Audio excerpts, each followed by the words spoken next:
সবাইকে আবারও স্বাগত। ব্যাচেলার চয়েস রান্না খেতে টেস্টি, বেশ ভালো লাগে।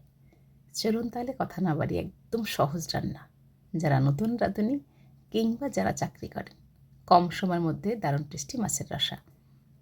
মাছগুলো কেটে বেছে ধুয়ে রেখেছি নুন হলুদ মাখিয়ে। এদিকে একটা পাত্রে তেল গরম করে দিয়েছি, আর পাত্রটা আবারও বলবো আস্তে আস্তে করে গরম করে যখন মাছগুলো ভাজবো তখন মিডিয়াম থেকে একটু হাই রাখতে হবে, তাহলে নাহলে লেগে যাওয়ার সম্ভাবনা থাকে। আর আমি এই পাত্রেই কিন্তু রান্না থেকে ঝোলের রান্না ভাজা সব কিছু করে থাকি। এটাকে বলে আমরা ভাঙর মাছ। খেতে বেশ সুস্বাদু। বড়ো সাইজের মাছগুলো 200, 250, 300 টাকা কিলো, ছোটোগুলো একটু কম। যাই হোক, মোটামুটি 5-7 মিনিটের মধ্যে মাছগুলো উল্টে পাল্টে ভেজে নিলাম। এবার তুলে নিচ্ছি। আর এইদিকে একটা পাত্রে একটু জিরে ভাজার গুঁড়ো, হলুদ দিয়েছি, লঙ্কা বাটা, একটু গোলমরিচ, একটু ধনে গুঁড়ো আর একটু আদা। এটাকে জল দিয়ে ভালো করে মিশিয়ে নেব। মাছ ভাজা হয়ে গেল।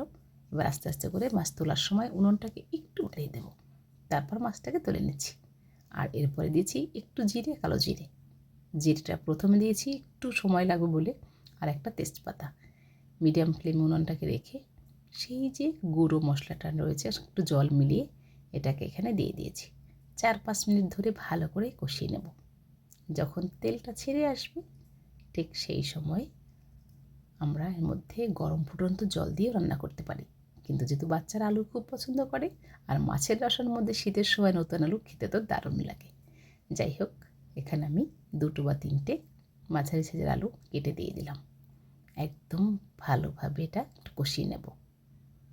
আলাদা করে ভেজেও রান্না করতে পারেন, আমি আর কোনো ভাজাভাজি ঝামেলার মধ্যে যাব না। একটু কষিয়ে নিলাম, ঢাকনা দিয়ে ঢেকে দিয়েছি। এবারে অলমোস্ট 60% সিদ্ধ হয়ে গেছে। আর পাশের উনুনে বরাবরই আমি গরম জল করে থাকি। রান্নায় গরম জল কিন্তু টেস্ট বাড়িয়ে তোলে। এখানে পরিমাণ মতো গরম জল দিয়ে দিয়েছি, প্রায় মেজারমেন্ট কাপের 2 কাপ পরিমাণ। ঢাকনা দিয়ে ঢেকে দিলাম। 4-5 মিনিট পরে ফিরে আসবো। অর্ধেকটা জল টেনে গেছে, মাছগুলো দিয়ে দিয়েছি। এই পর্যায়ে আমরা একটু ভালোভাবে নেড়েচেড়ে মাছগুলোকে গ্রেভি বা ঝোলের মধ্যে ডুবিয়ে দেব। এবার নুনটাকে একটু টেস্ট করব, প্রয়োজন হলে কয়েকদিন নুন অ্যাড করা যেতে পারে। আমার মনে হলো একদম পারফেক্ট, আর কিছু দেওয়ার দরকার নেই। ঢাকনা দিয়ে ঢেকে দিলাম। 3 থেকে 4 মিনিট পরে ফিরে আসছি। একদম মাখো মাখো, প্রায় কিন্তু হয়ে গেছে।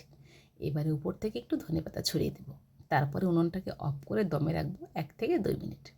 নামিয়ে গরম গরম পরিবেশন করতে পারেন ভাত কিংবা রুটির সাথে। আমার তো এই সাধারণ মাছের রসা বেশ ভালো লাগে। দমে রাখার পরে মাছের কালারটা কিন্তু অসাধারণ আসছে, আর এটা হলো বাটা লঙ্কা কিংবা মশলা কষানোর উপর নির্ভর করে। সুপ্রিয় দর্শক, যদি এই সহজ রান্নাগুলো আপনাদের ভালো লাগে মতামত জানাতে পারেন। আর যারা নতুন রাঁধুনি বা নিত্য নতুন রান্না খেতে চান, যে কোনো মাছ দিয়ে এভাবে রান্না করে পরিবেশন করুন। দেখবেন শরীর ভালো থাকবে, আপনি সুস্থ থাকবেন। আবারও দেখা হবে নতুন কোনো ভিডিও নিয়ে।